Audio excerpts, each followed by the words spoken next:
Shalom Église. Alors nous bénissons Dieu ce jour parce qu'aujourd'hui nous célébrons les mères. Alléluia. Quelqu'un me montre sa main comme ça. Aujourd'hui nous célébrons les mères. Mais il est important pour nous de rappeler quelque chose aux mères. On n'est pas mère parce qu'on change les couches câlines. On n'est pas mère parce qu'on a porté un enfant dans son ventre. Alléluia. On n'est pas mère parce qu'on a porté un enfant dans notre ventre. Mais être mère, c'est autre chose que porter un enfant dans son ventre. Pour dire qu'on est mère, il faut d'abord comprendre l'essence même du mot mère. Je le dis clairement, on n'est pas mère parce qu'on porte un enfant. On n'est pas mère parce qu'on lave un enfant. On n'est pas mère parce qu'on change les couches. Ça, tout le monde peut le faire. Tout le monde peut le faire. Tu veux que je te dise quelque chose? Il y a aujourd'hui des machines qui peuvent garder un enfant. Ce ne sont donc pas des mères. Être mère, ce n'est pas le fait d'avoir gardé un enfant dans son ventre. Mais être mère, c'est comprendre l'essence même de ce qu'être mère. Être mère, c'est apporter à un enfant la protection. C'est transmettre quelque chose à un enfant. C'est élever un enfant. Si donc j'ai porté un enfant dans mon ventre et que cet enfant, je l'expose au mal. Si je portais un enfant et que je ne transmets rien comme valeur. Si donc je porte un enfant et que je n'élève pas cet enfant, je suis tout sauf une mère. Je ne suis qu'une machine où une sémence a été déposée et qui a juste accepté de garder la sémence. Si donc on n'est pas mère parce qu'on porte un enfant dans son ventre et que les valeurs d'être mère, c'est protéger, transmettre et élever un enfant, ça voudrait dire que même celle qui n'a pas porté dans son ventre, dans ses entrailles, un enfant peut être mère.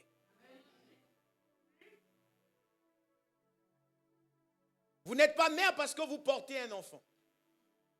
Mais vous êtes mère parce que vous protégez des enfants. Vous êtes mère parce que vous transmettez des valeurs aux enfants. Vous êtes mère parce que vous voyez un enfant et vous l'élevez. C'est alors qu'on est mère. J'ai envie de t'embêter. Pose rapidement la question à une femme juste à côté de toi. Demande-lui si elle est mère.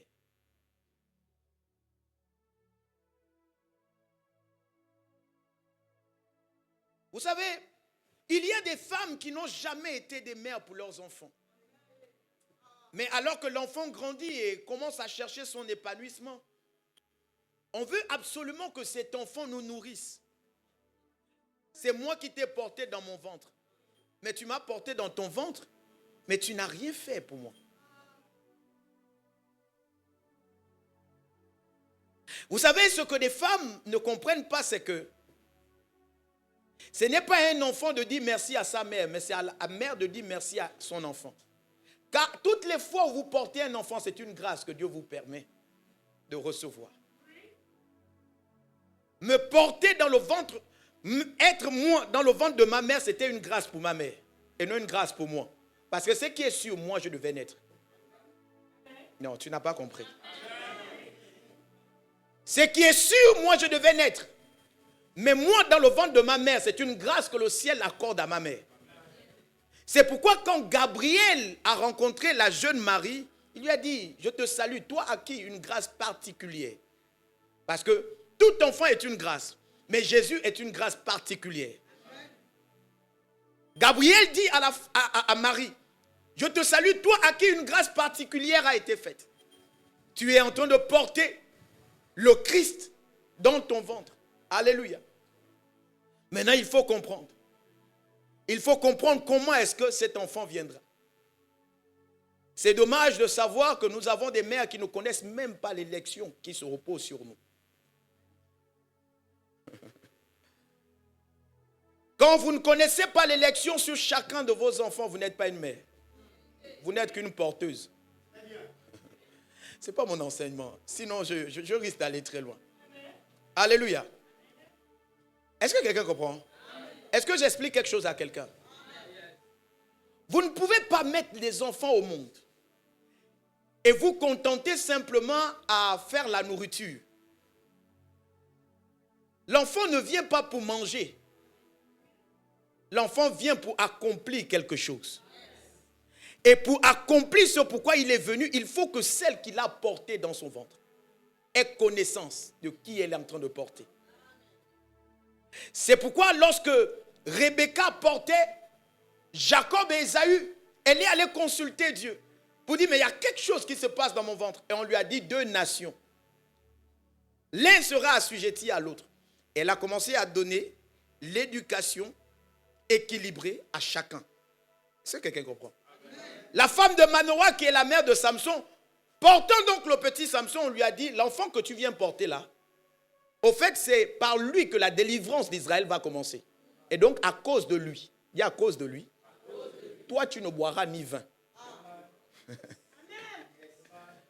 Est-ce que vous savez qu'il y a des vins que vous avez bu pendant que vous étiez enceinte d'un enfant et qui a hypothéqué la destinée de cet enfant?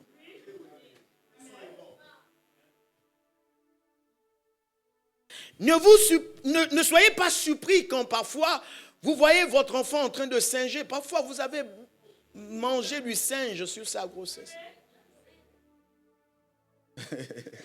Acclame Jésus, acclame Jésus.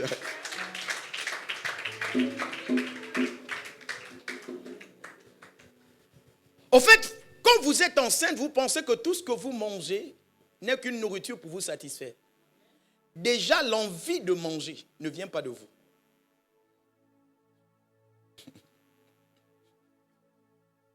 Et il faut savoir que tout ce que vous mangez, pendant que vous êtes enceinte, vous êtes en train de transmettre. Tout ce que vous mangez. On n'est pas mère parce que on lave le linge de l'enfant, on l'amène à l'école. Non, on n'est pas mère à cause de ça. On est mère parce qu'on comprend les lections sur la vie d'un enfant. On l'éduque. Ça veut dire que tu peux être amené chez une femme qui n'a jamais porté dans ses entrailles un enfant, mais qui soit une véritable mère, qui te prend et te conduit dans des sphères.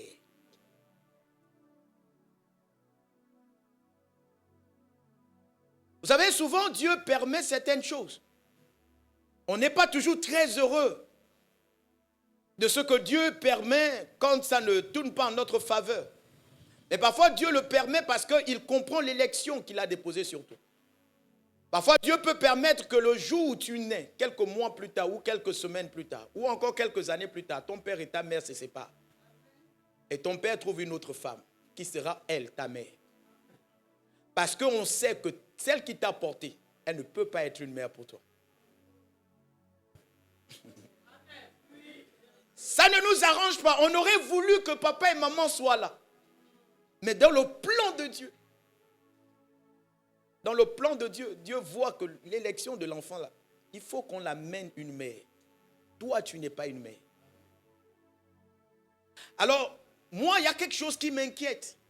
Ce qui m'inquiète, c'est qu'aujourd'hui, on célèbre toutes les femmes qui ont porté un enfant.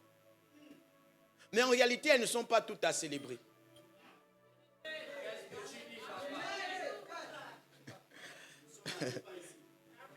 Elles ne sont pas toutes à célébrer. Pourquoi? Parce que, au fait, on veut regarder à ce qui est clinique. Qu'elle a porté un enfant, elle a risqué sa vie. Tu n'as rien risqué. Et avec moi, je n'ai rien risqué. Parce que l'enfant que tu as bien accouché là, ça ne dépendait pas de toi. Et celle en accouchant qui est morte là, ça ne dépendait pas d'elle. Il y a quelqu'un qui a veillé. quelqu'un qui a vieilli. Non, si je n'étais pas une bonne mère, je t'aurais avorté, c'est faux. Tu mens. Et avec moi, tu mens. Tu mens. On n'avorte pas tout le monde. On n'avorte pas tout le monde. Je te dis, on n'avorte pas tout le monde. Est-ce que tu comprends ça? S'il y avait une possibilité d'avorter tout le monde, certainement moi je ne serais pas pasteur. Je te dis. Certainement je ne serais pas pasteur. Parce que quand ma mère pouvait sentir les douleurs qui avaient déjà traversé ces 9 mois, elle pouvait chercher une autre solution pour que finalement cet enfant ne naisse pas. Mais elle a pu supporter une grossesse qui a fait 1 an et 6 mois. Moi, j'ai fait 1 an et 6 mois dans le ventre de ma mère.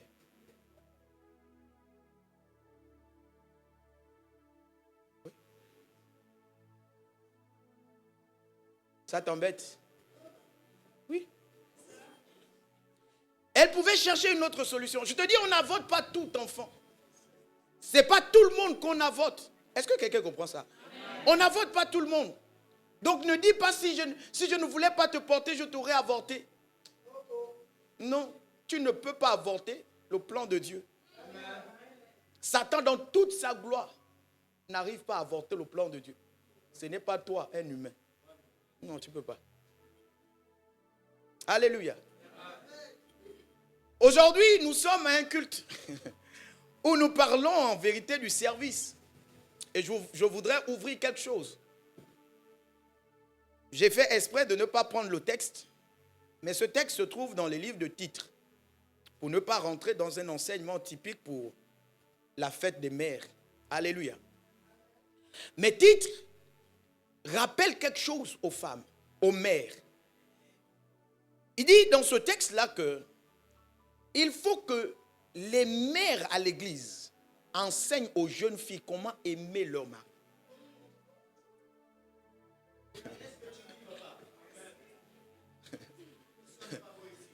Il faut que les mères, ça veut dire que maman Monique là, doit voir les petites filles là et enseigner déjà aux enfants là comment aimer leur mari.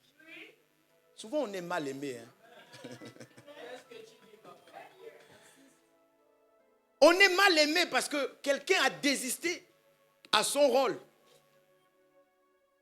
Est-ce que vous comprenez? Souvent on est mal aimé parce que quelqu'un a désisté. Les femmes ont souvent pensé que ce que Dieu veut, c'est qu'elles soient soumises aux hommes. Mais c'est au-delà de ça. Dans la nouvelle alliance, on demande non seulement à la femme d'être soumise, mais d'apprendre à aimer son mari. Dans la nouvelle alliance. Le tout n'est pas de se soumettre.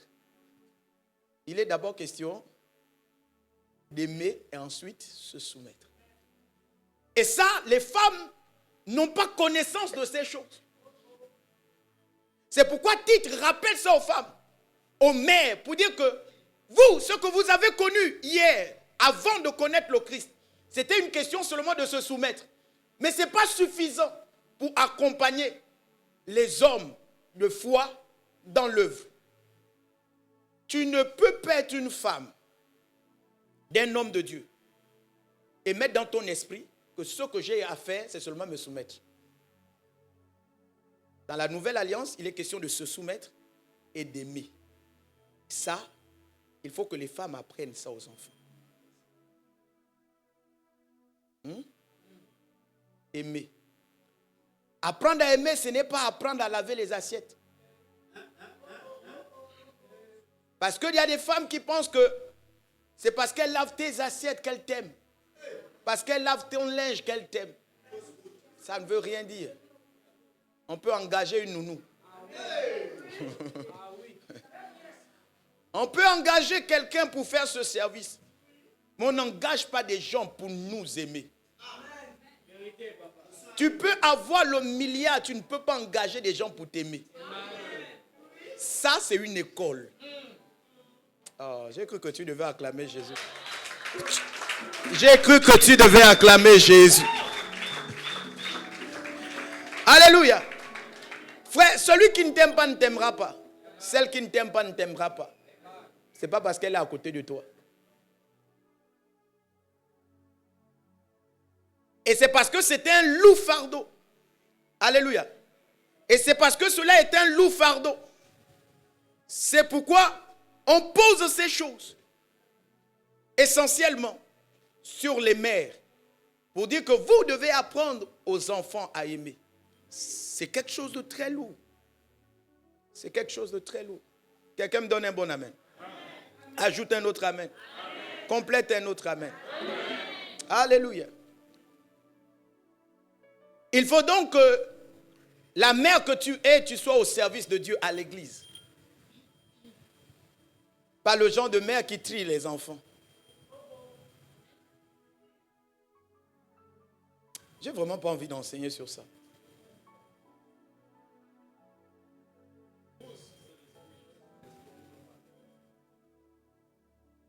Parce qu'on a de ces moments-là, tu te poses des questions si elle est mère. On a des femmes, des mères qui sont censées se manifester et se montrer comme des mères.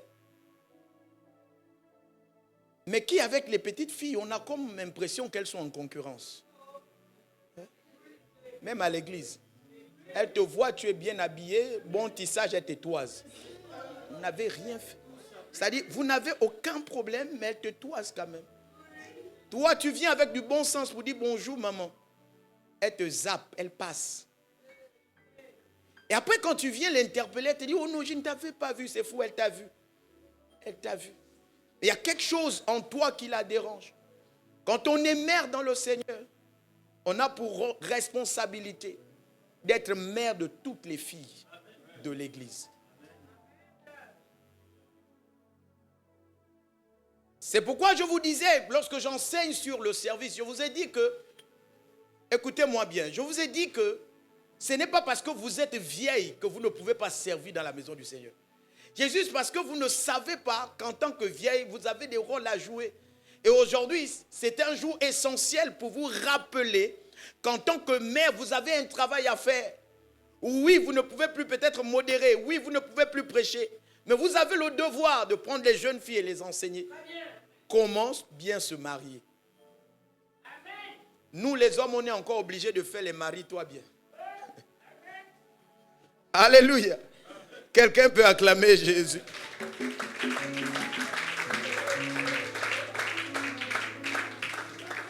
Acclamons, acclamons pour nos mamans. Acclamons pour nos mamans.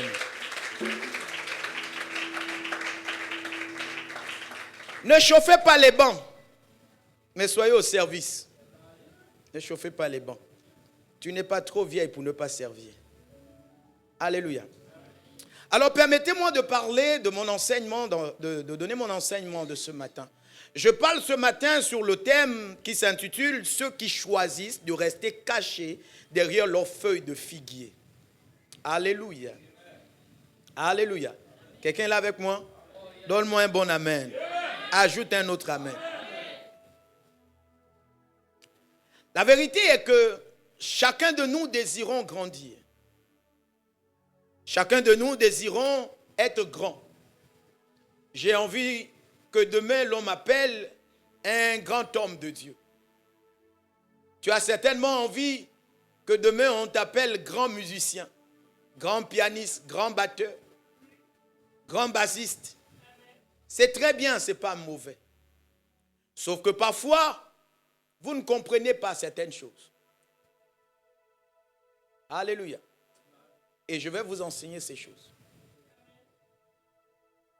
On ne devient pas grand parce qu'on fait quelque chose. Écris ça.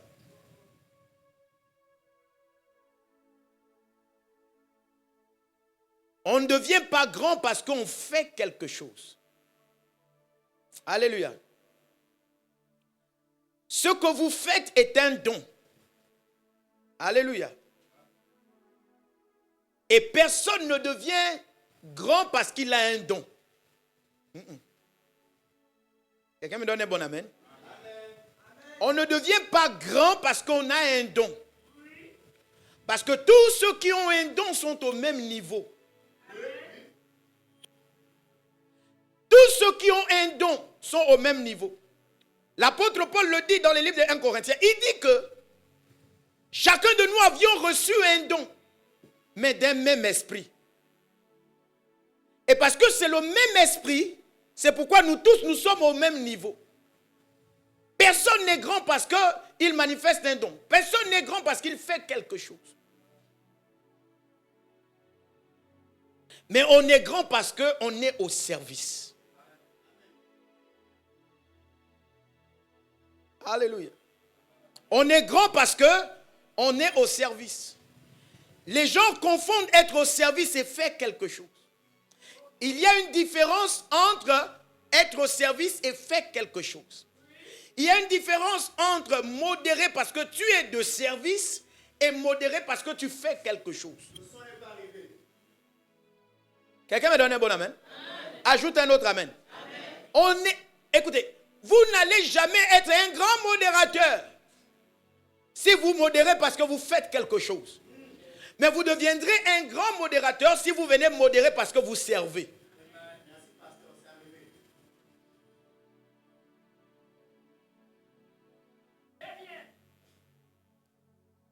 Les dons sont donnés pour le spectaculaire. Est-ce que quelqu'un vous comprend? Les dons sont donnés pour le spectaculaire. Tout ce que Dieu te donne comme potentiel, c'est pour monter, c'est le spectacle. Les dons sont donnés pour le spectacle. Mais personne ne devient grand à cause du spectacle. On devient grand par le service. Il y a une différence entre manifester le don pour le spectacle et manifester le don pour le service. Quand on manifeste le don pour le spectacle, on veut satisfaire notre ego. On veut se faire voir. C'est-à-dire, ce n'est pas mauvais de prophétiser et de donner les chiffres. Ce n'est pas mauvais de prophétiser et de donner la couleur des sous-vêtements. Ce n'est pas mauvais. Est-ce que vous comprenez? Ce n'est pas mauvais. Sauf que pourquoi tu le fais? C'est ce qui peut définir si c'est mauvais ou c'est pour une bonne chose. Est-ce que vous comprenez? Souvent, lorsque nous prophétisons et que l'on nous reprend sur la manière de prophétiser, nous disons, mais Jésus, pourquoi est-ce qu'il commence à parler à la femme samaritaine sur l'existence de ses anciens maris? Pourquoi Jésus allait dans les détails? Jésus n'est pas allé dans les détails parce qu'il était dans le spectaculaire. Jésus était dans les détails parce qu'il voulait gagner la Samarie. Est-ce que quelqu'un m'entend bien? Jésus n'est pas rentré dans le spectaculaire parce qu'il voulait montrer qu'il pouvait prophétiser. Il ne parlait pas à la Samaritaine parce qu'il voulait montrer que c'était lui le grand prophète du temps. Mais parce qu'il était dans le spectaculaire, parce que la Samarie lui résistait. Et donc il a manifesté la puissance de la voyance pour soumettre la Samarie. Et que Christ rentre dans la Samarie. Et que la bonne nouvelle de Christ rentre dans la Samarie. Il y a une différence entre manifester les dons pour le spectacle. Quand vous manifestez le don pour le spectacle, qu'est-ce que vous êtes en train de faire? Vous êtes en train de satisfaire votre ego. Vous êtes centré sur votre personne. Mais quand vous manifestez le spectaculaire dans le service, alléluia. Parce que ce que vous devez comprendre, c'est que le service, c'est rendre gloire à Dieu et répondre à un besoin. Quelqu'un me donne un bon amen. Le service, c'est rendre gloire à Dieu. Derrière ton service, il doit avoir la gloire de Dieu. Mais derrière la gloire de Dieu, il faut que les humains, d'accord, aient satisfaire un besoin. Donc, déjà, si dans ce que tu fais, bien que tu as eu les révélations, on ne nie pas ce que tu as vu. On ne dit pas que c'est faux. On ne dit pas que tu allais pactiser avec un esprit. Mais on veut t'amener à comprendre la différence entre manifester le don juste pour le spectacle et manifester le don parce qu'on est au service. Je peux être un prédicateur. Je ne parle pas forcément des prophètes. Je dis, je peux être un prédicateur. Et je suis en train de prêcher, même quand je prêcherai Christ, être dans un spectacle. Quelqu'un comprend? Je peux être un bon prédicateur, mais pendant que je prêche, je suis dans un spectacle. Je prêche le salut, je prêche toutes choses bonnes. D'accord? On est tous d'accord, mais je suis dans mon spectacle. C'est pourquoi le prédicateur ne prêche pas ce qu'il veut. Il vient satisfaire un besoin pour la gloire de Dieu. Acclame Jésus.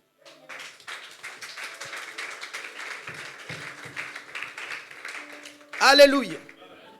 Jésus vient casser cette mentalité des gens. Il dit, je vois parmi vous des agitations. Chacun veut certainement un statut.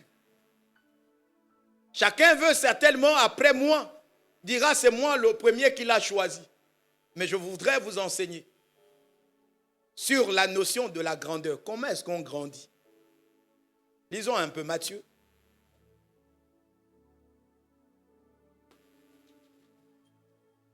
Matthieu chapitre 20.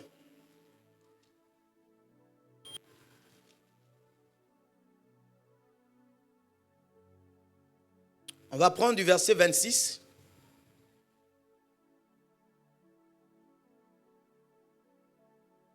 Au verset 28. On est là? On peut se lever pour honorer la parole.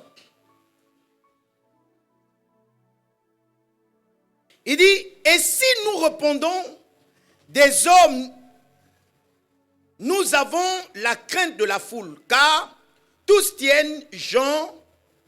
Ah non, je suis au verset 20. Il n'en sera pas de même au milieu de vous. Mais quiconque veut être grand parmi vous, qu'il soit votre serviteur. Et quiconque veut être le premier parmi vous, qu'il soit votre esclave. C'est ainsi que le Fils de l'homme est venu, non pour être servi, mais pour servir et donner sa vie comme la rançon de plusieurs. Amen. Asseyons-nous. Jésus explique ici que si dans cette église-là, quelqu'un veut devenir grand, il est obligé d'être au service.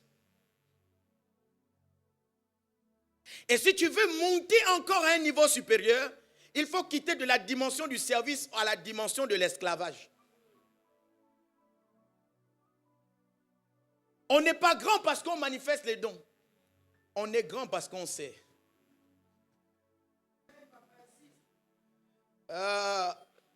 Quelqu'un est là avec moi? Non, on ne devient pas grand parce qu'on sait.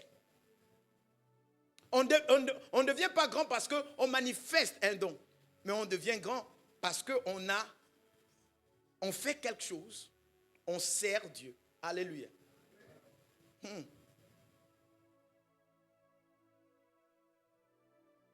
Je peux te parler ce matin? Écris ça. Écris que on ne sert pas parce qu'on est grand. On ne sert pas parce qu'on est grand. Mais on sert pour devenir grand. Au fait, dès que vous êtes grand, vous ne pouvez pas servir Dieu. Je parle à quelqu'un? Dès que vous êtes grand, vous ne pouvez pas servir Dieu. Mais si vous servez Dieu, vous deviendrez grand. Le monde de Dieu, c'est un monde dans lequel on commence à zéro. On ne commence pas avec 0,5. On ne commence pas avec 0,1. Les compteurs doivent être à 0. C'est pourquoi on parle de la nouvelle naissance. Si vous êtes grand, vous ne pouvez pas servir Dieu. On ne sert pas Dieu parce qu'on est grand. On sert Dieu pour devenir grand. On sert Dieu pour devenir grand. La Bible me parle d'un homme, 1 Samuel. Lisons un peu. 1 Samuel, chapitre 2, le verset 26. 1 Samuel.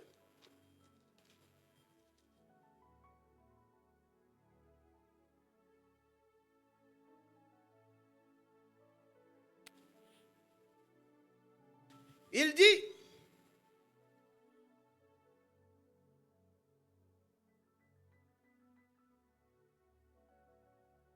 dit, le jeune Samuel continuait à grandir et il était agréable à l'Éternel aux yeux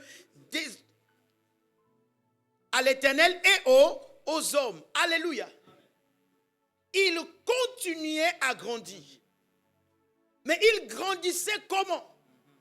Parce qu'il était au service de Dieu devant un homme appelé Élie. Alléluia. Vous ne pouvez pas grandir si vous ne servez pas. Vous êtes stagné parce que vous ne servez pas. Non, je peux te dire ça autrement. Je suis en train de te dire que tu peux être un bon prédicateur et stagner au même niveau que tu es. Quand dans ta façon de prêcher, on ne voit pas le service. Tu vas stagner au niveau de ton piano tant que dans ce que tu joues, on ne voit pas la notion du service. Tu vas stagner. Non, tu vas stagner. Tout ce que tu vas faire, c'est les reproductions des autres. Tout ce que tu feras. Mais Dieu veut t'amener à un autre niveau. Dieu veut t'amener dans le monde de la révélation. Parce que la musique, c'est un monde de la révélation. Si tu n'es pas un prophète, tu ne peux pas faire la musique.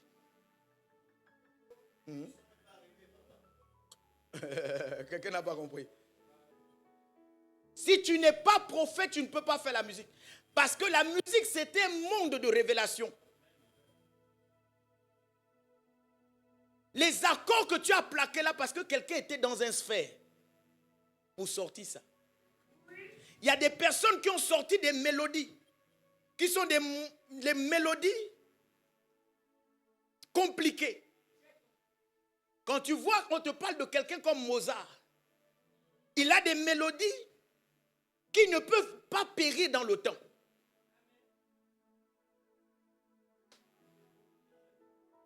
Parce que quelqu'un était dans une sphère pour sortir des choses. La musique, elle est transcendante. Et il faut être dans le monde de Dieu pour comprendre ces choses. Il faut être dans le monde de Dieu. Sauf que toi, tu ne vas jamais arriver au niveau de la transcendance si tu n'es pas au service. Parce que c'est dans le service que l'Esprit de Dieu se mêle à toi pour te faire grandir.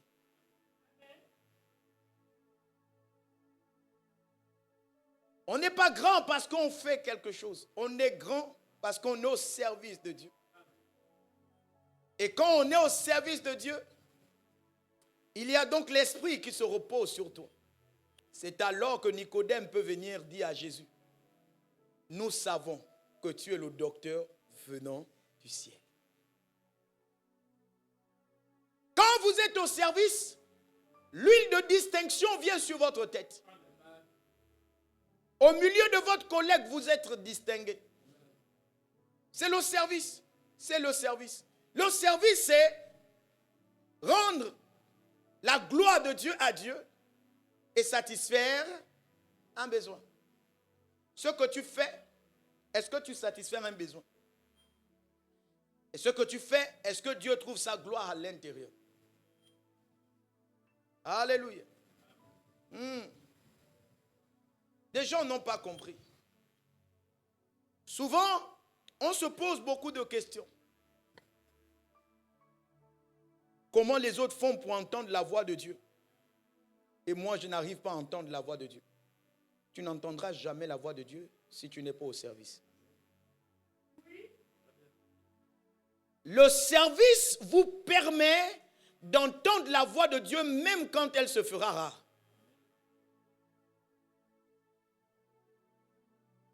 Même quand Dieu ne parle plus, dès que vous êtes au service de Dieu, alléluia, pas quand vous êtes en train de faire quelque chose pour Dieu, mais quand vous êtes au service de Dieu, même quand sa voix se fait rare, mais vous allez entendre sa voix. Quelqu'un me donne pas un bon amen? Lisons un peu ce texte-là. 1 Samuel chapitre 3. À partir de son premier verset, il dit, le jeune Samuel était au service de l'Éternel devant Élie. Il était au service de l'Éternel devant Élie. La parole de l'Éternel était rare en ce temps-là. Les visions n'étaient pas fréquentes. En ce même temps, Élie, qui commençait à avoir les yeux troubles et ne pouvait plus voir, était couché à sa place. La lampe de Dieu n'était pas encore éteinte et Samuel était couché dans la tente de l'Éternel où était l'arche de Dieu. Alors l'Éternel appela Samuel et il répondit, me voici. On dit la voix de l'Éternel était rare. Mais un enfant qui était dans le service, il y a quelque chose qui me dérange. Il y a quelque chose qui me dérange. Au fait, il est dans une pièce, dans une maison, avec un prophète.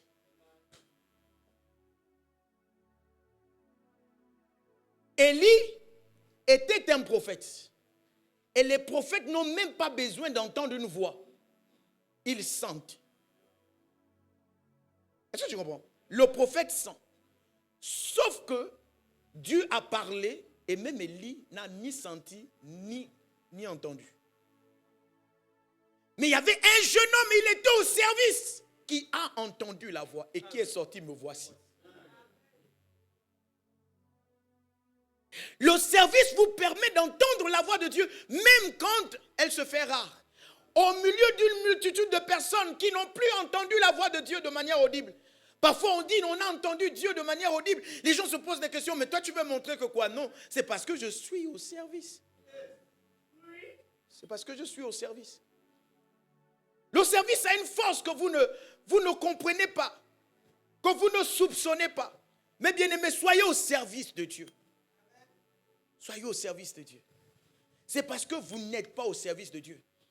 C'est pourquoi votre église peut avoir culte et vous laissez votre culte, vous dites vous partez jouer quelque part. C'est parce que vous n'êtes pas au service. C'est parce que vous êtes en train de faire quelque chose. C'est parce que vous êtes en train de faire quelque chose. Est-ce que vous comprenez? Ça ne peut pas te travailler. Quand tu sais que tu es au service, tu sais que tu viens pour la gloire de Dieu. Pour la gloire de Dieu. On a culte, tu abandonnes la musique, le culte. Tu dis, tu vas jouer quelque part, j'arrive. Waouh, c'était beau. C'était bien. Non, moi je ne vais pas te condamner, mais je suis en train de te dire, tu ne sers pas Dieu. Tu ne sers pas Dieu. Non, tu ne sers pas Dieu. Tu ne sais pas Dieu, tu es juste en train de faire quelque chose. Et en faisant juste quelque chose, tu vas perdre trop de temps. Parce que tu ne grandiras pas. Tu ne grandiras pas. Tu vas penser que tu es en train de grandir. Mais tu ne grandiras pas. Tu ne grandiras pas. On grandit derrière le service, mes bien-aimés. On grandit derrière le service. On entend la voix de Dieu même quand elle est rare dans le service. Au fait, ce que vous ne comprenez pas, c'est que vous ne saurez jamais qui vous êtes si vous n'êtes pas au service.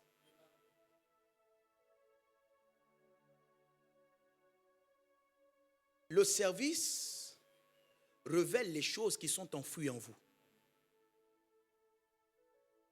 Il y a dans toi quelque chose qui est caché, dont tu n'as aucune connaissance. Il y a dans toi quelque chose de caché dont tu n'as aucune connaissance. Mais c'est le service qui révèle cette chose. Il y avait un jeune homme appelé David. Quelqu'un me donne un bon amen? Amen. Quelqu'un m'ajoute un autre amen. Amen. Il y avait un jeune homme appelé David. Est-ce que vous comprenez? On dit que les militaires, ceux qui étaient formés pour la guerre, étaient en face de Goliath. Et il n'y avait personne pour affronter Goliath. Est-ce que vous comprenez? Il y a un jeune homme qui sort de nulle part, qu'on n'a jamais vu s'entraîner, qu'on n'a jamais vu porter une lance, qu'on n'a jamais vu porter une épée, se présenter devant le roi et dire, moi je vais terrasser l'incirconcis qui est en train de crier là. On lui dit, mais lui là c'est qui? Le roi dit, lui là c'est qui? Pour dire, déjà tu es un bonhomme, tu es petit comme ça, tu n'as aucune formation, et tu dis que tu vas terrasser Goliath, qui nous fait peur nous tous. Et David commence à dire non, tu n'as pas compris. Je n'ai pas besoin de faire des choses pour que vous me voyez. Moi, j'étais au service. Je partais paître les troupeaux. Il dit, je partais paître les troupeaux de mon père. Et lorsque les lions et les l'ours venaient pour combattre, pour prendre une des brebis, je le poursuivais, je le frappais et j'arrachais la bête dans sa bouche. C'est pour dire que c'est dans le service que l'Éternel lui fait découvrir qu'en lui, il y a un potentiel d'un puissant guerrier. S'il n'avait jamais fait ce service, il n'allait jamais avoir en lui la connaissance qu'en lui, il y avait un guerrier qui sommeillait. Le service. C'est à cause du service que David découvre qu'il pouvait finir roi. Le service révèle les choses qui sont enfouies en nous. Dieu cache des choses en nous. En chacun de nous, il y a quelque chose de caché. En chacun de nous, il y a quelque chose de caché. Et Dieu attend un temps pour révéler ces choses. Le temps où nous serons au service. Tant que vous n'êtes pas au service de Dieu, des choses qui sont en vous ne seront pas révélées. Vous pouvez faire des choses, vous pouvez faire beaucoup de choses et ne jamais révéler ce que Dieu a caché en vous. Ce n'est pas parce que vous êtes en train de faire quelque chose et réussir dans le domaine que vous avez découvert ce qui est en vous. Est-ce que tu comprends? Ce n'est pas parce que tu fais quelque chose.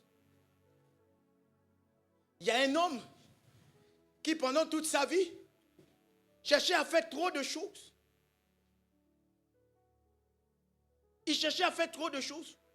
Jusqu'à ce qu'un matin il découvre que ce qui était enfoui en lui, c'est comment assaisonner un poulet. Et c'est devenu KFC. Toute sa vie, il se cherchait, jusqu'à ce qu'il découvre un jour que tout ce que Dieu a mis en lui, c'était la capacité d'assaisonner un poulet. Et c'est devenu une chaîne industrielle aujourd'hui. Ce n'est pas parce que vous faites trop de choses qui vous réussissent que vous découvrez ce qui est enfoui en vous. C'est le service. Le service. Il a regardé dans son quartier, il a dit, des gens peinent pour manger dans le quartier. Qu'est-ce que je peux faire pour que des gens aient quelque chose rapidement à manger? Satisfaire un besoin. Satisfaire un besoin. Et il a pris le poulet, il a commencé à mariner. C'est ce qui fait KFC. Là où tu vas souvent faire les KFC là, quand on prend ton nouveau numéro là, tu dis amène-moi au KFC là. Le gars là, comment KFC est né là, c'est comme ça. Est-ce que quelqu'un me comprend bien? Si vous n'êtes pas au service, vous n'allez jamais découvrir ce qui est en vous. Jamais. Ce n'est pas de la magie, mes bien-aimés. Ce n'est pas de la magie, mais c'est le service qui révèle les choses enfouies en nous. Oui, oui. C'est parce que Saül allait chercher les ânesses de son père qu'il a croisé l'huile qu'il a rendue roi. Le service peut vous établir même dans les domaines auxquels vous n'êtes pas appelés. Saül était un benjamite. Et il n'était pas prévu qu'un benjamite finisse roi. Mais à cause du service, il y a quelqu'un qui a abrogé cette loi. Je suis benjamite, mais je peux finir roi comme ceux de la tribu de Juda. Le service vous impose dans les milieux où vous n'êtes pas censé être imposé.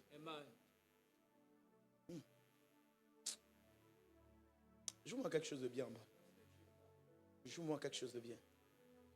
Je sens mon esprit aller en extase. Joue-moi quelque chose de bien. Est-ce que tu comprends ça? Quand vous n'êtes pas au service,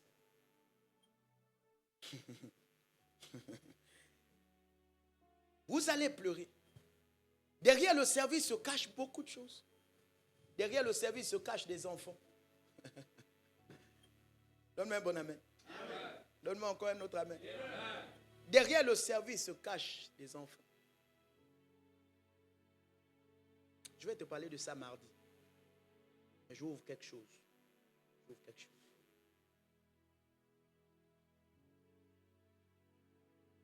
J'ouvre quelque chose. Est-ce que vous savez que vous ne deviendrez avec votre maisonnée une famille que si vous êtes au service de Dieu? Ce n'est pas parce que vous faites des enfants que vous êtes une famille. Ce n'est pas parce que vous faites les enfants, ce n'est pas parce que vous êtes mariés que vous êtes une famille. Je vous ai dit mardi dernier que dans l'émission TD, Tribunal Divin, je vous ai dit qu'on est famille parce qu'on comprend qu'il y a une vision et on s'accroche à cette vision pour mener cette vision à son accomplissement. Alléluia. Et donc, c'est à partir de là qu'on devient une famille. Or, si on comprend la vision, systématiquement, ça nous renvoie au service. Et donc, c'est le service qui fait en sorte que vous soyez une famille. Au fait, la famille est reposée sur le service.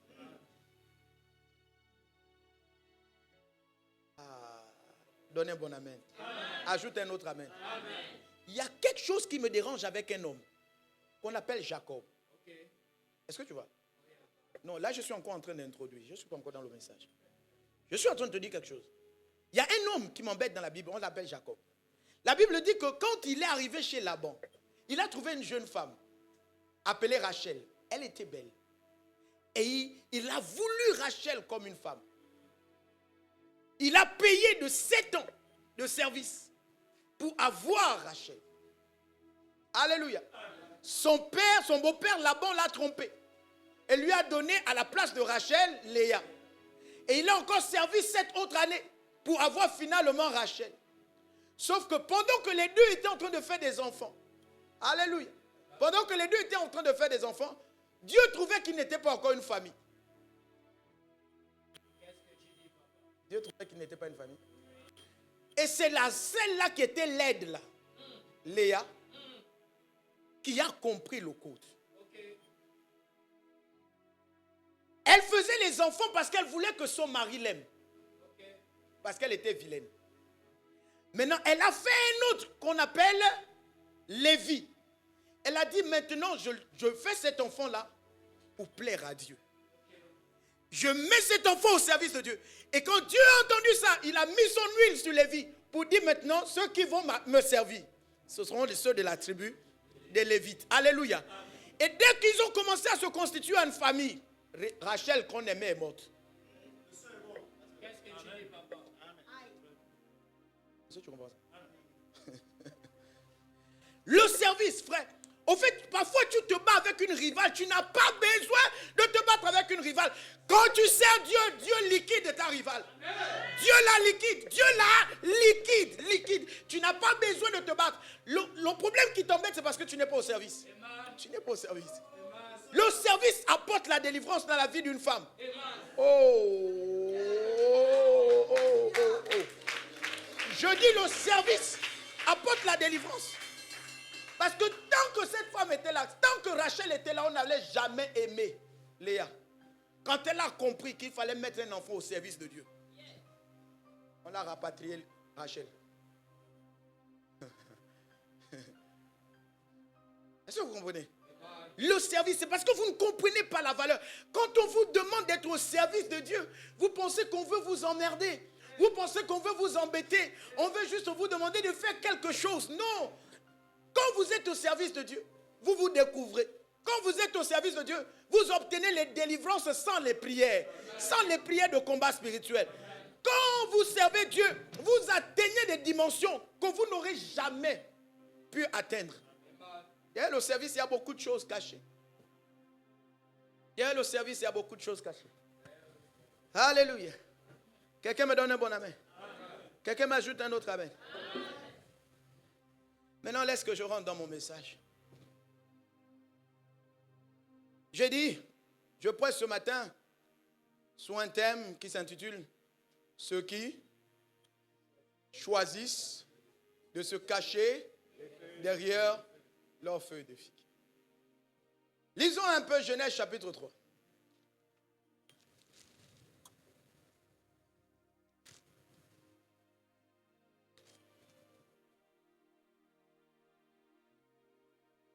À partir de son verset 7, il dit ceci. Les yeux de l'un et de l'autre s'ouvrirent, ils connurent qu'ils étaient nus Et ayant conçu des feuilles de figuier, ils s'en firent des ceintures. Alors ils entendirent la voix de l'Éternel Dieu qui parcourait le jardin vers le soir. Et l'homme et sa femme se cachaient loin de la face de l'Éternel, Dieu, au milieu des arbres du jardin. Mais l'Éternel Dieu appela l'homme et lui dit, « Où es-tu » Il répondit, « J'ai entendu ta voix dans le jardin et j'ai eu peur parce que je suis nu et je me suis caché. » Amen. Amen. Amen. Amen. Adam et Ève sont amenés en Éden pour servir Dieu. Adam et Ève sont amenés en Éden pour servir Dieu. Est-ce que tu m'entends bien? Et au lieu d'être au service, ils étaient dans autre chose. Alléluia. Au point où ils se sont laissés être séduits par le serpent. Et Dieu vient donc le soir, quand il vient le soir, il commence à crier, « Adam, où es-tu » Adam s'est caché derrière des feuilles de figuier. Cette voix qui résonne en Éden en ce temps-là, résonne encore aujourd'hui dans nos églises.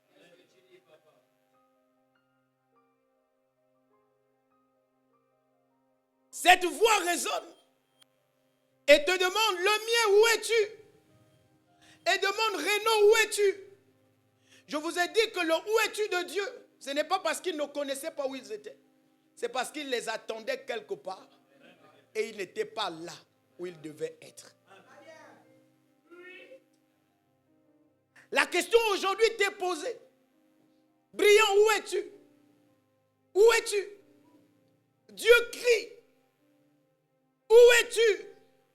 Tu as dit, j'ai entendu ta voix et je me suis caché derrière les feuilles de figuier. Ceux qui choisissent.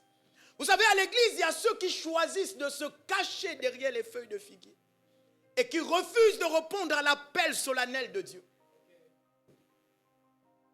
Ils préfèrent se cacher. Ils entendent la voix de Dieu qui crie, mais ils refusent de sortir. Ils se cachent derrière les feuilles de figuier. C'est pourquoi Jésus l'a maudit d'ailleurs.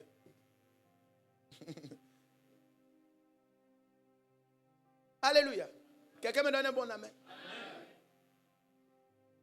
Il y a 4 catégories de personnes qui se cachent derrière les feuilles de figuier. La première catégorie, ceux qui refusent de ne pas répondre à l'appel. Ils prennent la décision de ne pas répondre. C'est-à-dire, Dieu crie, firmin. Je ne sais pas si dans ma voix tu n'entends pas Dieu. Et que tu veux que, pendant que tu es en train d'écrire au tableau, en tant que professeur, que tu entendes aussi une autre voix qui dise firmin.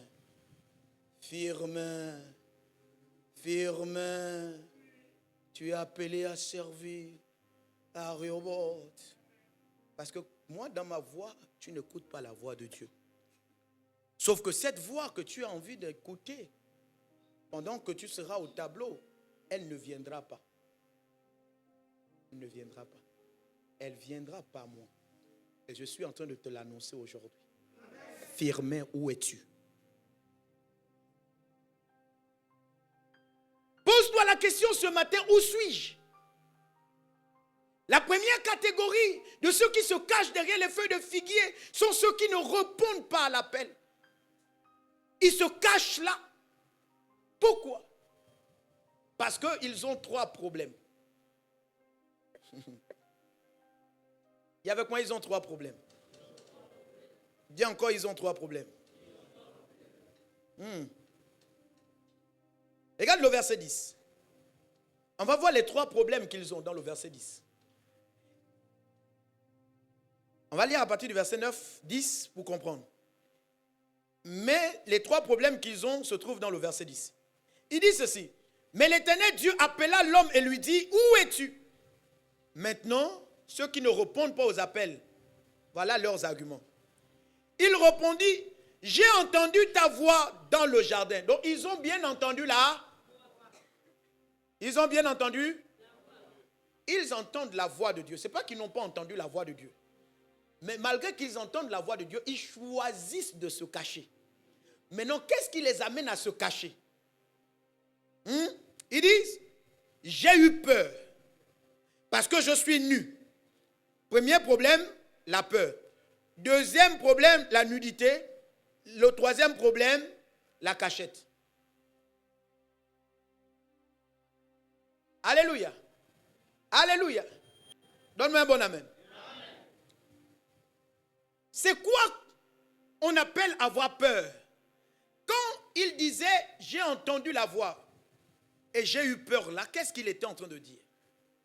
Parce qu'il faut que tu arrives à comprendre dans ton temps. Qu'est-ce que ça veut dire?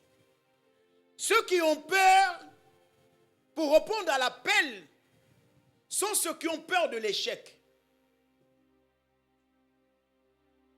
Ah, moi, modérateur, moi si je modère là, peut-être que si j'ai fait mal là, Dolly va se moquer de moi.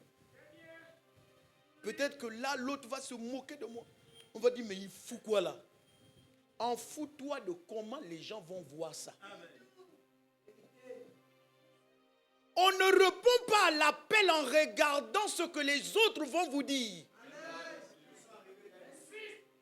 Je ne sais pas si tu comprends ça.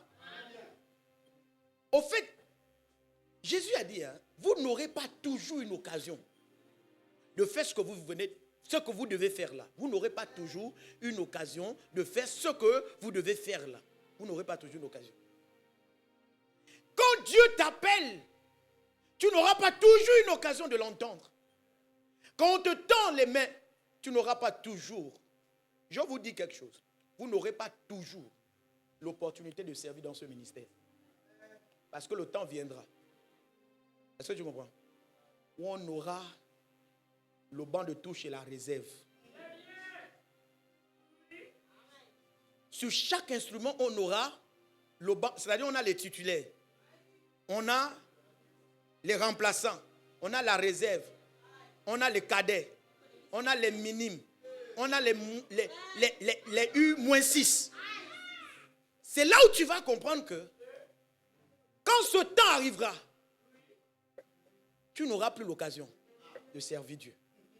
Au fait, le temps où tu es là, c'est le temps où nous sommes encore en train de poser les bases de ce ministère. Et c'est le moment pour toi de t'insérer quelque part. Il y a des gens qui ont quitté des ministères, ils voulaient servir, mais ils n'ont pas eu l'opportunité de servir. Est-ce que quelqu'un m'entend bien? L'heure là, c'est l'heure pour toi de confirmer que tu es assistant pasteur. Parce que l'heure viendra où il y a un petit là qui va te sortir des versets. Que quand toi-même tu vas lui dire que tu es assistant pasteur, tu auras honte. Quelqu'un m'entend bien? Est-ce que quelqu'un m'entend bien? Je te dis, c'est là où nous sommes encore en train de poser les bases de ce ministère.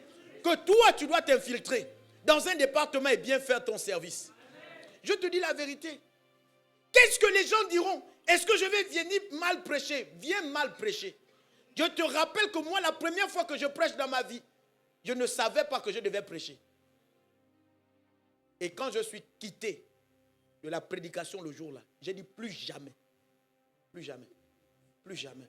Donc je me suis préparé de ce que, à n'importe quel moment, si on me dit, hé, je dis, oh. Oui. La première fois que j'ai prêché dans ma vie, je n'avais même pas soupçonné ça un jour. J'étais au culte comme ça, comme vous êtes assis comme ça. Le prédicateur qui était mon oncle, m'a dit, toi, lève-toi, va prêcher. C'est comme ça que ça s'est passé. J'ai dit tout ce que je voulais dire. J'ai dit jusqu'à, je cherchais les mots. J'ai dit jusqu'à, frère, au fait, je t'ai dit que on ne sert pas parce qu'on est grand. On sert pour être grand. Sauf que toi, tu veux servir en étant grand. Papa, quand moi je serai bon comme toi là, non, quand je vais prendre le micro, quand je vais prêcher, on n'a pas besoin que tu sois d'abord bon comme moi. Parce que moi, je n'ai pas commencé à prêcher en étant bon comme je suis. Non, tu n'as pas compris. Non, tu n'as pas compris. On ne sert pas parce qu'on est grand. On sert pour devenir grand. Et c'est ça la raison de ceux qui ne répondent pas à l'appel. Ils ont peur. Peur du regard extérieur. Peur de ce que les autres diront. Ils ont peur de l'échec. Oh non, est-ce que je serai à la hauteur? Papa, tu es sûr que moi, je pourrais gérer l'église derrière toi? Avec tout ça là, je pourrais. Non, papa, la main, non, je te vois souffrir là. Est-ce que tu penses que... Est-ce que tu comprends ça? Est-ce que tu comprends ça? Le problème avec l'appel de Dieu, c'est que ce n'est pas toi qui choisis. Ce n'est pas toi qui choisis qu'on t'appelle. C'est Dieu qui crie. Où es-tu? Ce n'est pas Adam qui a dit Dieu cherche-moi. Ce n'est pas Adam qui a dit Dieu place-moi en Éden. C'est Dieu qui a trouvé que pour son affaire, il faut Adam. C'est Dieu qui a trouvé que pour son affaire, il te faut le mien. C'est Dieu qui a trouvé que pour son affaire, il me faut. Je n'ai jamais choisi d'être pasteur, jamais. Je pouvais faire autre chose. Je pouvais être un entrepreneur en BTP. Mon père m'a formé pour ça. J'ai des qualités et je pouvais me faire des vrais millions dans ce domaine. J'ai été à l'école. J'ai fait plusieurs formations dans ma vie. Je pouvais faire autre chose que de venir servir Dieu. Je pouvais être un simple chrétien comme toi qui vient dimanche à l'église. Mais j'ai été appelé à ça. Et cette voix résonne ce matin. Pourquoi tu regardes au regard des autres? J'ai vu mes enfants à qui on a remis les micros parce qu'elles sont nouvelles au milieu des chambres pour diriger le culte de mercredi. J'ai dit, oh papa, j'avais peur. Oh papa, j'avais peur. Comment tu fais pour avoir peur? Chante comme tu peux. Chante comme tu peux. Chante. Et vous avez la grâce de ce que la plupart des mercredis, tous nos musiciens nous abandonnent. Donc ça fait que tu as juste ta voix. Donc dans ta voix, tu peux dégamer comme tu veux. Personne ne saura, il n'y a pas des accords.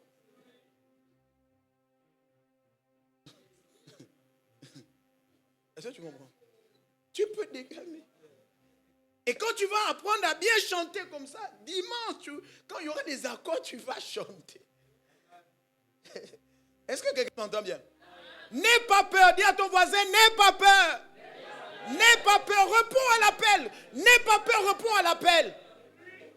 Ce sont des fausses excuses. C'est la même chose que Moïse a commencé à faire. Oh, je n'ai pas la langue facile. Je ne pourrai pas aller parler. Oh, non. Qu'est-ce qui va se passer là-bas? Montre-moi les signes. Dieu n'a pas besoin de te montrer les signes aujourd'hui. Dieu n'a pas besoin de te montrer les signes. Le signe qu'il te montre aujourd'hui, c'est l'appel que je te fais. C'est l'appel que je te fais. Je t'ai appelé. J'ai dit, Firmé, viens servir. Je t'ai appelé. J'ai dit, Renaud, viens servir. Je t'appelle, viens servir. C'est ça la voix de Dieu. Tu n'as pas besoin d'un autre cachet. Tu as déjà le cachet de Rehoboth. Viens servir. Pourquoi tu as peur? Pourquoi tu as peur? Pourquoi tu as peur? N'aie pas peur. N'aie pas peur. N'aie pas peur. Deuxième personne. Deuxième problème qu'ils ont rencontré. Il a dit, je suis nu. Dis avec moi, je suis nu. Je suis nu. Dis, je suis nu. Au fait, la catégorie des personnes qui ne répondent pas à l'appel à cause de la nudité, qu'est-ce qu'ils ont dans leur esprit? Je vous explique. Au fait, papa, tu sais que quand moi, je dois être pasteur là, il faut que je sois marié. Parce que là, il faut que, c'est pas mauvais. Est-ce que tu comprends? C'est même très bon que tu sois marié. Mais j'ai envie de te dire, Dieu n'attend pas que tu sois marié pour le servir. Dis avec moi, Dieu n'attend pas que je sois marié pour le servir.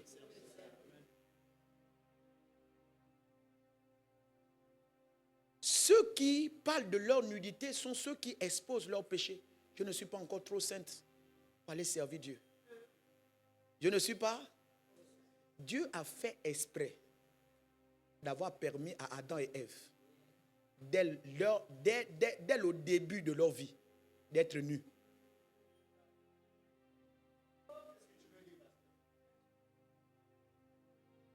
Dieu n'a pas fait les habits à Adam et Ève. Ça veut dire que Dieu, avant de t'appeler, connaît ta nudité. Dieu, avant de t'appeler, connaît ta nudité. Il sait ce que tu fais. Il connaît ton comportement. Il sait que tu as tel type de problème. Dieu, en appelant Moïse, il savait que Moïse était bègue. En appelant Moïse, il savait qu'il avait un problème de colère. Dieu sait que tu es nu. Ce n'est pas une raison pour ne pas servir Dieu. Ce n'est pas une raison pour ne pas servir Dieu. Pourquoi tu ne veux pas servir Dieu? Oh, parce que je suis nu.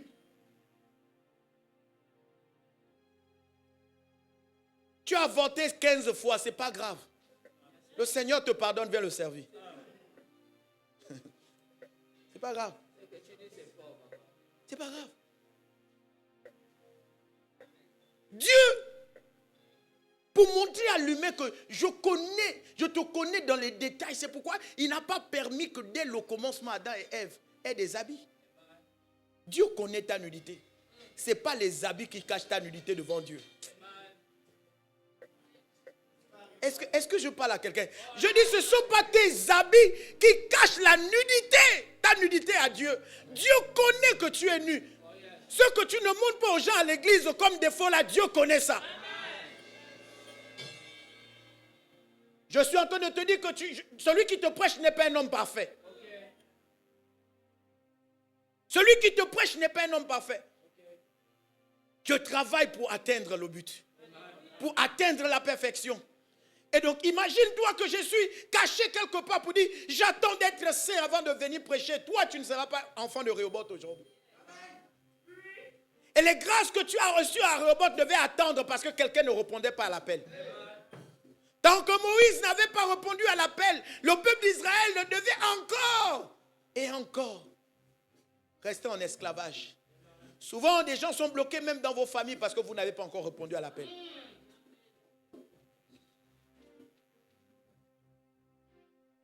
Les gens sont bloqués dans vos familles parce que vous n'avez pas encore répondu à l'appel. Je suis nu. Dieu connaît ta nudité, bien-aimé. La scène que tu viens jouer à l'église, là, Dieu connaît. Il connaît que derrière ça, il y a l'hypocrisie. Il connaît que derrière ça, il y a le commérage. Il connaît que derrière ça, il y a le mauvais cœur. Il connaît que derrière ça, il y a quelque chose de caché. Dieu connaît ta nudité. Malgré qu'il connaît ta nudité, il t'a appelé à son service. Il a dit à Adam et Ève, venez me servir. Je vous remets la gestion de la terre. Aujourd'hui, je te parle. Que ta nudité ne t'empêche pas de servir Dieu. Viens servir Dieu avec ta nudité. Viens le servir, c'est lui qui parfait, c'est lui qui va te parfaire. C'est le Saint-Esprit qui convainc du péché. Et le Saint-Esprit commence à fonctionner avec ceux qui sont au service.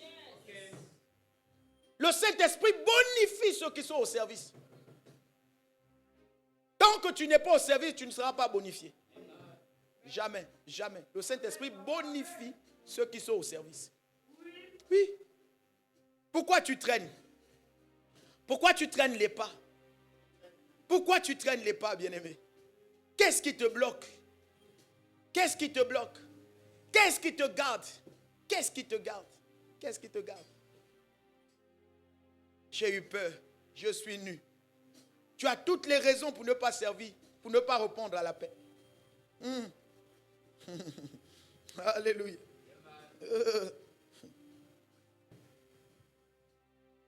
Troisième élément. Caché.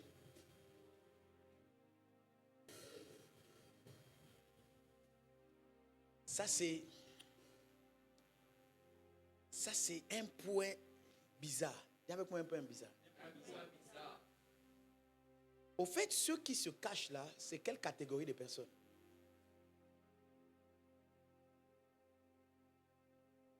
Ceux qui se cachent, c'est généralement ceux qui sont dans des églises et qui disent, moi, est-ce que Dieu m'a vraiment appelé pour ça? Moi, est-ce que Dieu m'a vraiment appelé pour ça? Non, moi, le seul signe que j'avais vu là, je n'ai pas encore bien la confirmation que Dieu m'a réellement appelé. J'avais seulement entendu cette voix-là qui m'avait donné le verset là, qui avait dit, je mets ma parole dans ta bouche. Il y a une porte qui est ouverte devant toi et personne ne peut la fermer. Mais Dieu ne m'a pas encore dit qu'il m'appelait pasteur. Donc là, est-ce que Dieu m'a réellement appelé? Est-ce que tu comprends? Ça, c'est ceux qui se cachent.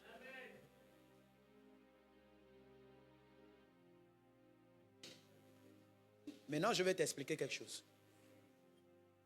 Au fait, ce que tu es ne se révèle pas avant le service. Ce que tu es ne se révèle pas avant le service. Mais ce que tu es, d'accord, se révèle quand tu es dans le service. Ça veut dire que peu importe dans quel service on t'appelle pour servir à l'église, sers d'abord. Maintenant, en servant, tu sauras qui tu es. Et quand tu sauras qui tu es, tu vas répondre réellement à ton appel.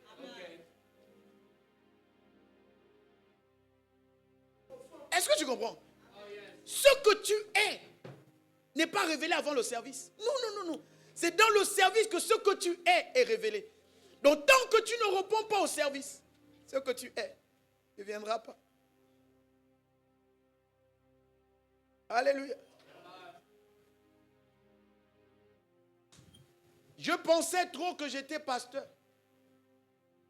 Jusqu'à ce que, pendant que je suis en train de faire mon exercice de pastoral, un jour je parlais avec mon père spirituel. Et mon père spirituel, on parlait.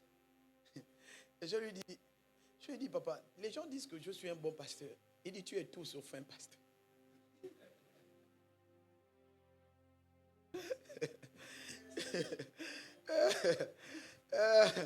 Donne-moi un bon amen. Non, encore un autre amen. Il me dit, non, tu es tout sauf un pasteur. Je lui dis, mais comment ça? Il me dit, tu gères juste une église, tu n'es pas pasteur. Tu n'es pas pasteur. Je dis, ah bon? Il me dit, oui. Il dit, non, tu n'es pas un pasteur. Il y a un dépôt en toi qui est plus qu'un pasteur.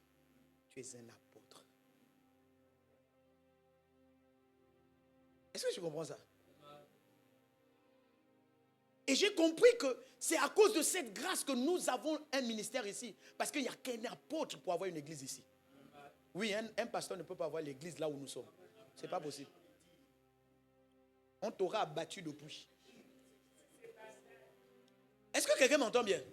Je te dis, c'est dans le service que tu as la révélation de qui tu es exactement. Le problème avec toi, tu te caches parce que tu veux d'abord savoir ce à quoi tu es appelé avant de te mettre au service. Non, tu ne le sauras jamais. Tu ne le sauras jamais. C'est dans le service qu'on découvre qui on est. Dis à ton voisin, c'est dans le service qu'on découvre qui on est. Alléluia. C'est bon? Acclame Jésus, acclame Jésus.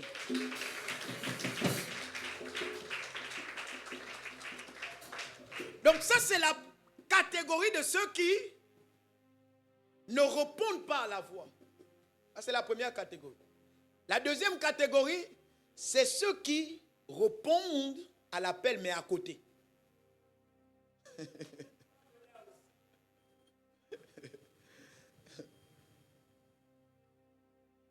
Ils répondent à l'appel, mais à côté. Qui sont ceux-là? Au fait, ceux-là sont ceux qui sont actifs à l'église. Est-ce que vous comprenez? Ces personnes-là sont actives à l'église, sauf qu'ils font tout sauf les consignes qu'on leur a données. Il a répondu à l'appel, mais à côté. On lui dit, oh non, pose, do, fa, sol. On dit do, fa, sol. On dit la musique là. La musique, elle est belle quand elle est simple. Do, fa, sol. Do, fa, sol. Lui te fait do, fa, sol, mi bémol, ré, fa, sol. On n'a pas dit ça dedans. On a dit do, fa, sol. Parce qu'il y a des gens qui sont structurés dans leur esprit. Elle ne chante pas mal, mais elle est structurée dans son esprit. Elle sait que les accords, c'est do, fa, sol. Dès que toi, tu mets une autre note à l'intérieur, la personne de gamme. Pas parce qu'elle chante mal, mais parce que toi, tu n'as pas respecté la structure. Il y a donc ceux qui répondent à l'appel, mais à côté, ils sont très actifs à l'église. Hein? Ils sont là, ils sont chauds, ils sont chauds. Non, papa, tu vois la veillée là, non? Il faut me mettre aussi parmi les prieurs. Ok, d'accord, on t'a mis parmi les prieurs. On a dit, prie pour détruire les œuvres des ténèbres. Prie pour pour détruire les œuvres des ténèbres. Alors, bien-aimé, tu vas lever ta voix. Parce que la puissance de Dieu va descendre. Oh, réclame ton enfant. Réclame ton enfant. Réclame ton enfant. Réclame ton enfant. Réclame ton travail. Réclame ta bénédiction. Réclame. Il est actif, mais à côté. À côté. À côté.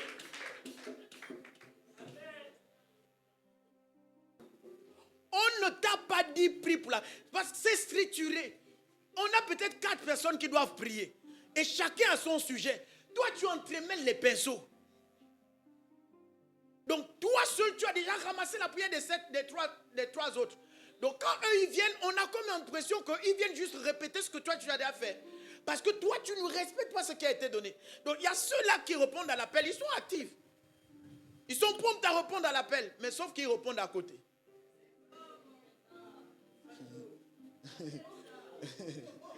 Donne-moi un bon amen. Donne-moi un bon amen. Donne-moi un bon amen. Alléluia.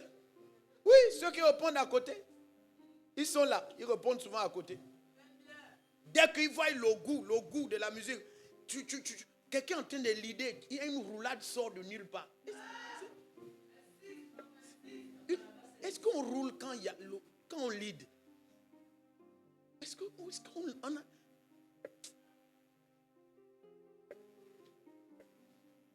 La roulade annonce quelque chose. La roulade annonce un break. Ou un changement de fréquence. Bon, on ne change pas de fréquence. Parce que tu as appris ça. Tu as suivi ça sur TikTok. Nouveau tutoriel que tu as appris là. Le truc nouveau que tu as appris là. Tu veux essayer ça dans tout. Non, on ne répond pas à l'appel à côté. On répond à l'appel comme cela se doit.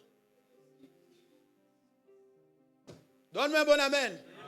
Acclame bien Jésus. Joue-moi quelque chose, batteur. Joue quelque chose. Réponds à l'appel. Alléluia. Lisons un peu le livre de Jean. Jean chapitre 13.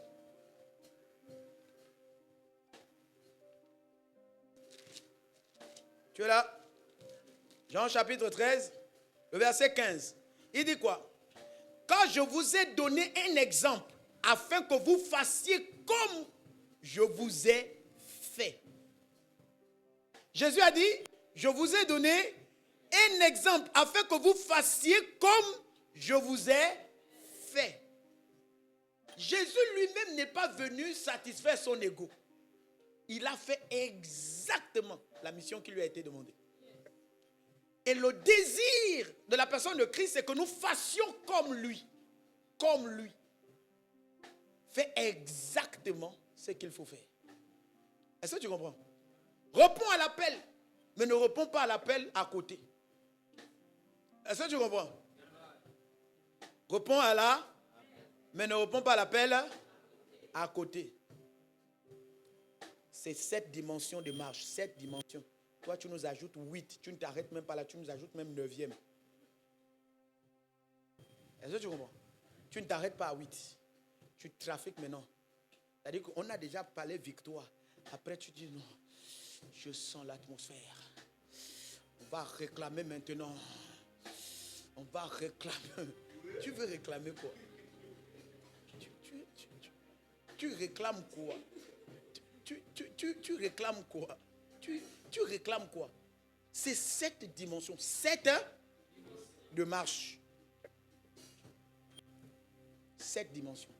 Maintenant, tu nous ajoutes 8. Après, tu descends à 9. 9 là même, tu t'es arrêté parce qu'on t'a fait signe depuis là-bas. Sinon, tu pouvais encore pousser. Jésus a dit, je vous ai moi montré l'exemple. Ça ne veut pas dire de venir servir un temps crispé. Alléluia. Non, ce n'est pas ce qu'on te dit.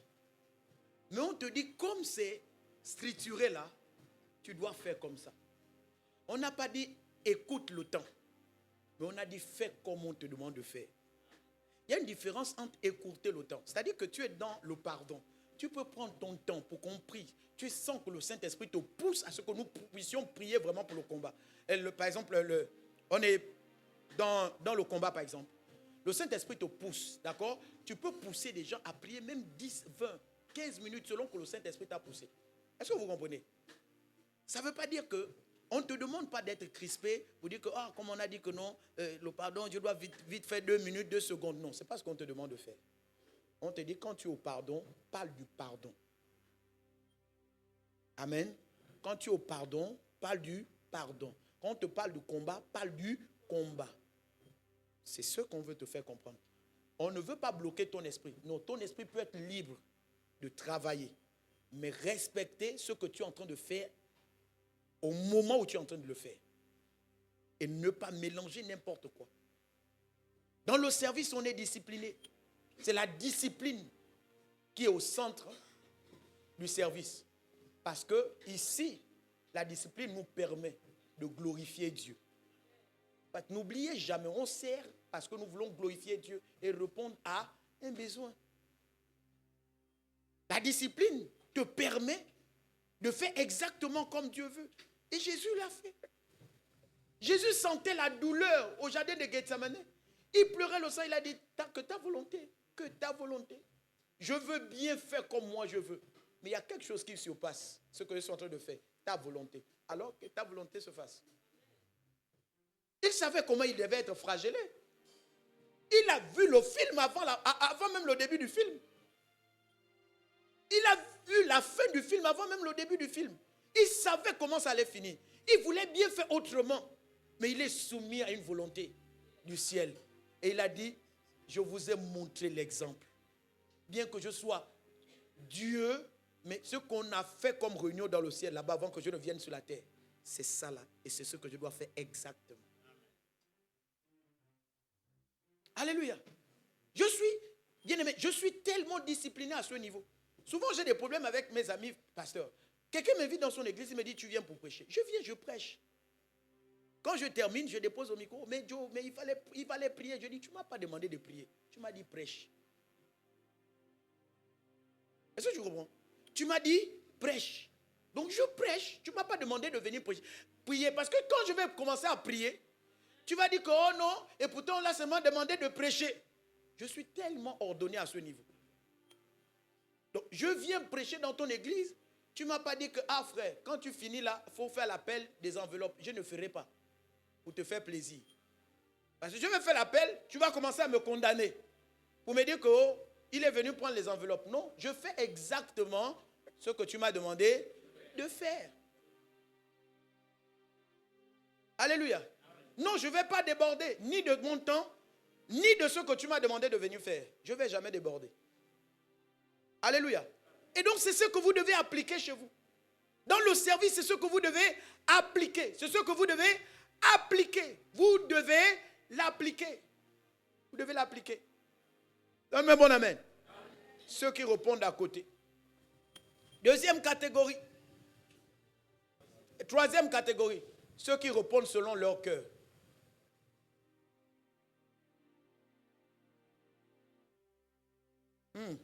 Ceux qui répondent. Qui sont ceux qui répondent selon leur cœur?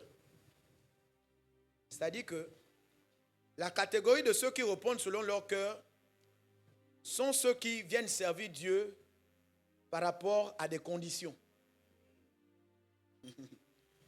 Ils vont se fâcher. Ils vont se fâcher.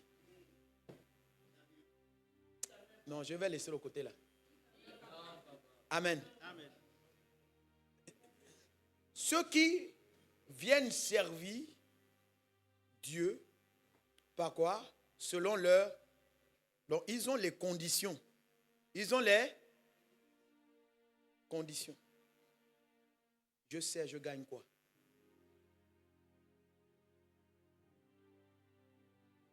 Depuis que je sers là, je ne vois pas la gloire de Dieu. Ils viennent servir quand c'est le jour férié. Et le jour férié où ils ne sont pas fatigués. Donne un bon amen. Amen. Tu comprends ça le mien? Tu viens servir Dieu le jour férié où tu n'es même pas fatigué. Donc, il y a toutes les conditions qui sont réunies pour venir servir Dieu. On ne sert pas Dieu selon ses conditions. On sert Dieu pour sa gloire. Alléluia. Personne ne te demande de laisser ton boulot pour venir servir Dieu. Mais tant que tu as une occasion de pouvoir servir Dieu, tes conditions ne doivent pas primer sur le service. Alléluia. Non, non, non. Même jour férié, lundi était férié, personne. Mercredi était férié. Je me suis dit que, bon, je vais un peu observer les enfants là.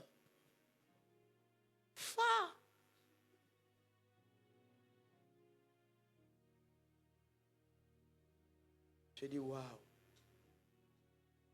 Déjà, tu n'as presque jamais l'opportunité d'être dans la maison du Seigneur en semaine, le jour du Seigneur. Est-ce que tu comprends?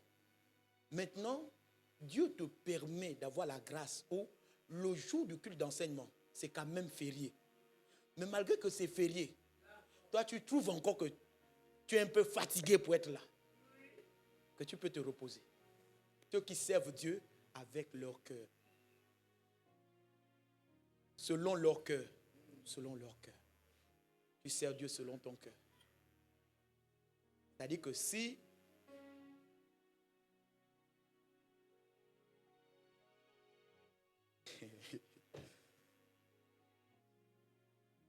vous allez vous fâcher. Vous allez vous fâcher. Vous allez vous fâcher. Bon, ça veut dire quoi? Donc, dès que monsieur, lui, n'est pas au culte, toi, tu n'es pas là.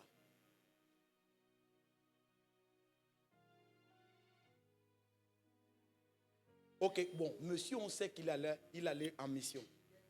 Mais toi, tu ne viens pas. Dès que monsieur n'est pas à l'église, toi, tu es en congé. Le goût meurt. Donc, tu sers Dieu selon la volonté de ton cœur. C'est selon tes conditions. Sœur, frère, non, non, non, non. C'est pourquoi dès qu'un manque, toute la famille va. Est-ce que tu comprends? Dès qu'un manque, fou, toute la famille. C'est parce que vous ne comprenez pas pourquoi vous servez Dieu. Vous ne comprenez pas. Vous ne comprenez pas. Vous ne comprenez pas. C'est un qui est malade. Moi, je viens à l'église. Amen. Moi, je viens à l'église. C'est un qui est malade. Tu comprends ça? Monsieur ne vient pas à l'église. Toi aussi, tu ne viens pas. Quand la voiture est en panne, tu forces quand même à venir. Mais les autres de la famille restent à la maison. Au fait, comme on n'avait pas la voiture là, donc ça devait quand même un peu nous perturber un peu là. Donc j'ai préféré que les enfants restent à la maison. Et moi-même, je me suis débrouillé à être là. On n'a pas besoin que tu te débrouilles à être là. Dis ça à quelqu'un. On n'a pas besoin que tu te débrouilles. On n'a pas besoin que tu te débrouilles pour être là. On n'a pas besoin que tu te débrouilles pour être là. Il est question d'un appel auquel tu dois répondre. Et toi et toute ta famille. Parce que chacun répond à son appel. Chacun répond à son appel. Il y a ton appel. Il y a ton appel. Il y a ton appel. Il y a ton appel. Il y a ton appel. Oh non, comme Audrey disait qu'elle est un peu fatiguée.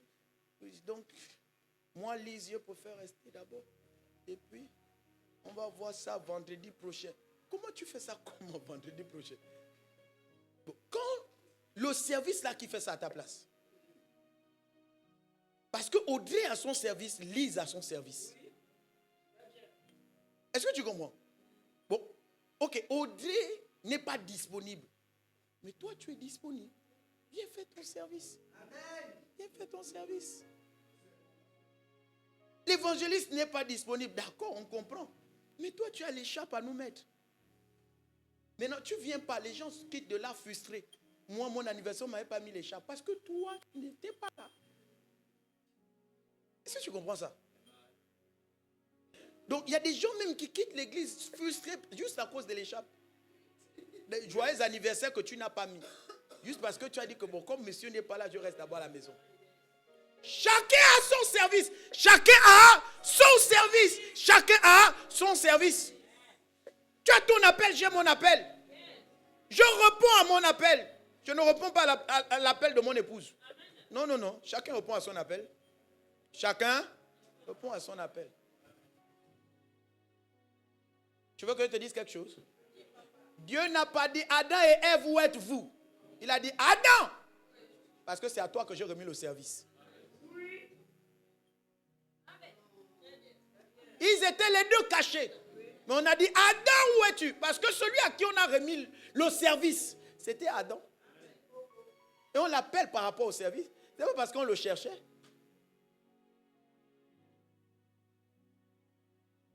Parfois, quand je t'appelle là, ce n'est pas parce que je te cherche. C'est parce que tu dois venir répondre à ton service. Acclame Jésus, acclame Jésus. Même si tu as mal au cœur, ça ne fait pas. C'est pas grave. Dis à ton voisin, même si j'ai mal, ça, c'est pas grave. C'est pas grave, c'est pas grave. Maintenant, quatrième catégorie de ceux qui se cachent derrière leur feuille de figuier. C'est ceux qui travaillent au mauvais endroit. Ils ont une bonne volonté, ils ont un bon cœur, ils veulent bien servir. Sauf qu'ils servent au mauvais endroit. Ils ont un peu Luc.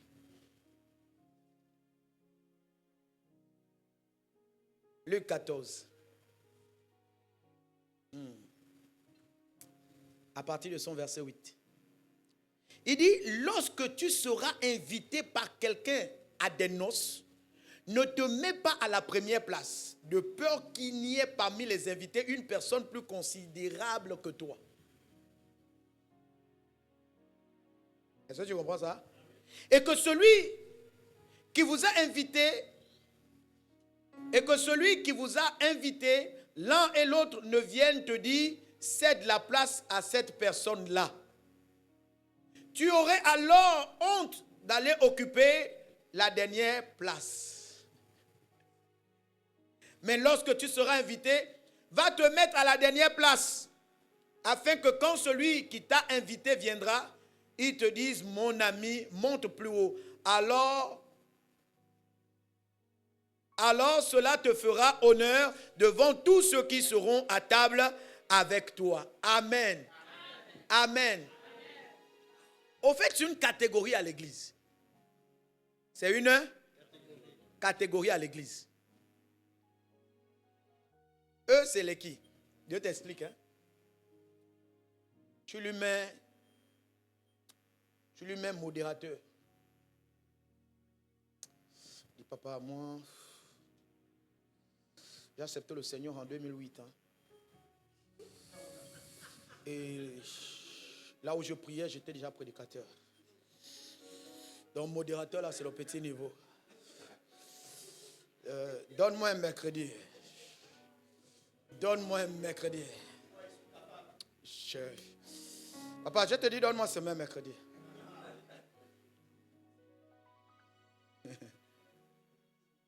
On s'en fout de ce que tu faisais dans ton église. Tu comprends ça? On s'en fout de ce que tu faisais dans ton église.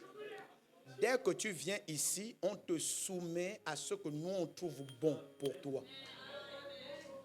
Maintenant, là où on te positionne, si tu fais tes preuves et que le Seigneur dit déplacer là, on va te déplacer. Ce n'est pas toi de venir nous dire que non, papa, je sens que là, celle qui modère la bug. Hein. Moi, là où je priais, j'étais un modérateur fort. Hein. C'était puissant. C'était puissant. Maintenant, il y a quelque chose. Vous savez, vous pouvez tout faire dans les ministères. Ne servez jamais mal Dieu dans un mauvais endroit, dans un ministère où c'est lui-même qui est à l'origine. Est-ce que vous comprenez? Un ministère là où Dieu est à l'origine. Quand tu viens avec ton background depuis là-bas, tu montes là, les versets font fa. Tu comprends? Fa.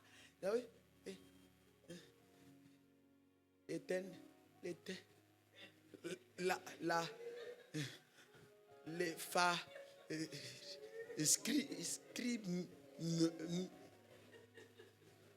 amen. Prions. Est-ce que tu comprends? Et ça va te faire honte mal. C'est ce que Jésus a dit, que si on vous invite quelque part, ne vous pressez pas de prendre la première place.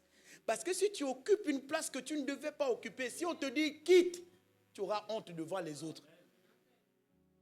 Mais si tu t'assois derrière et que tu mérites la première place et qu'on te dise, monsieur, levez-vous s'il vous plaît. Oh, vous n'êtes pas censé vous asseoir là, venez, venez. Pendant que tout le monde est assis comme ça. On vient, on te dit,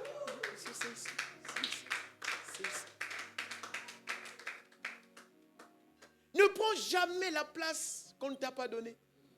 Ce n'est pas parce qu'on t'a invité que tu prendras la place que tu veux. Non, non, non, non, non. Est-ce que tu comprends? Ce n'est pas parce qu'on t'a invité. Tu peux bien t'habiller. Au fait, j'ai envie de te dire quelque chose. Au fait, tu peux penser que tu es trop son meilleur ami. Et que quand il t'a donné le billet là, c'est pour que tu puisses t'asseoir au VIP. Mais quand lui faisait ces billets là, parmi ses meilleurs amis, tu n'es pas dedans. Est-ce que tu comprends ça? Jusqu'avant l'événement, vous êtes des meilleurs amis. Sauf que lui, quand il a dressé sa liste de ceux qui doivent être au VIP là, toi, ton meilleur ami là, tu n'es pas dedans. Donc si tu te presses pour dire que, oh bon, comme il a déjà dit que je suis son meilleur ami, forcément on est souvent là, tu vas venir t'asseoir, on va te dire, monsieur.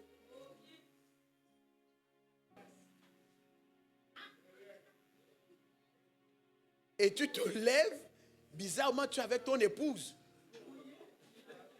Et elle a porté une grande robe. Est-ce que tu vois? Elle a porté une grande robe. Donc quand elle est rentrée là, elle est s'asseoir devant là, elle a fa. Après, elle s'est assise. Après, on l'a dit, ah, madame, levez-vous. C'est pas ici. C'est au fond là-bas, tout au fond. Maintenant, le corps là. Est-ce que tu comprends? Le corps là ne peut plus donner. Est-ce que tu comprends? Prenez la place qu'on vous donne. Dans le service, on ne choisit pas sa place. On occupe la place qu'on nous donne. Ce n'est pas toi qui décides que, non, moi je sens que je peux être aux affaires sociales. Non, moi là, je pense que, bon, événementiel, là, je suis fort. Non, moi, non. C'est le leader qui trouve que toi, c'est bon ici. Tu n'es pas au service pour faire quelque chose.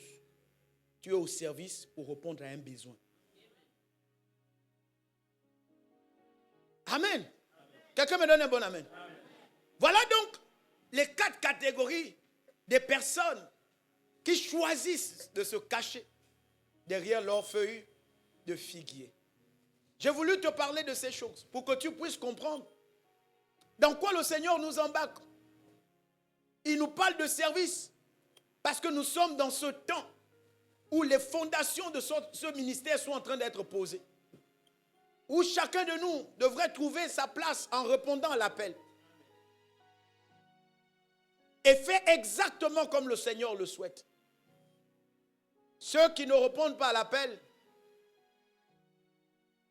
il y a quelque chose qui se passe. C'est qu'ils sont renvoyés dehors. Hors de l'Éden. Hors de l'Éden. N'aie pas peur, bien-aimé. N'aie pas peur. Ne fais pas comme Adam.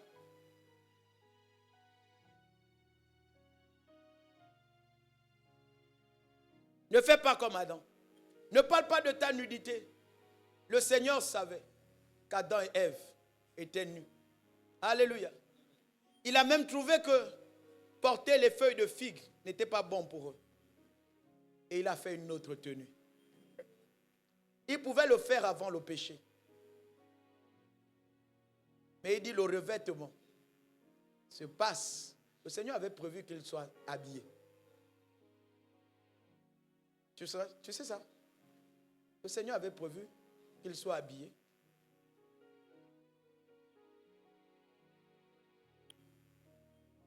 Parce que le texte, on ne va pas ajouter ce que la Bible ne nous dit pas.